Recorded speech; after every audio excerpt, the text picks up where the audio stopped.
आपल्या देशात कुठेही भूत शाकाहारी नाही. मांसाहारी भूत आहे.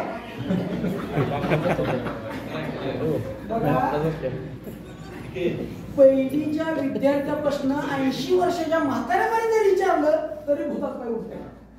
आता त्याला पुण्याचा डोस द्यायला पाहिजे, तेव्हा त्याचा पाय पडला फुटले पिढे सरळ होते. जगात कुठेही भूत नाही. आता तुम्ही शिक्षक आहे, तुम्हाला मी आवर्जून सांगतो, आपल्या पाल्याला भूताच्या मालिका भूताचा चित्रपट दाखवू नका. त्याचा विपरीत परिणाम भविष्यात त्याला भोगावा. आपल्याला रिमोट आहे, सहकुटुंब सहपरिवार बघत बसलेला असलं काय तर ते आपलं पाल्याचं बाबा ठीक आहे मग आपण त्याला चुकीचं दावायला. ती म्हणते हे काय तर चुकीचं आहे, पण त्याला मारून थपडा लावून बघायला पाहिजे.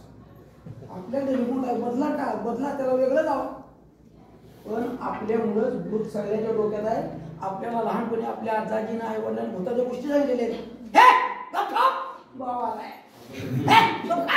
बाबाला तिकडे अंधारात जायच ना, तिकडे असतंय जायचं पण अंधार माझा नुसतं अंधार होत एवढं डोसक्यात टाकलेलं आहे. मग कुठं काय तू भूत बसवलेला आहे. आणखी भूताबद्दल आपल्याला चुकीचं ज्ञान समाजात घरात मिळालंय. राम म्हणल्यानंतर भूत लावून जात आहे. भूताचा अड्डाच नाही माहित आहे. पडकी विहीर पडकावाडा अंधारात ठिकाण. आता बघा मालिकेत कसं दाखवलेलं असते, भयानक असा वाडा लावलेला असतो, झाडाची किरण करते असते. आणि मेंदूचा दोष आहे. आपल्या अद्भुत कथा अद्भुत चित्रपट बघायला आवडतात.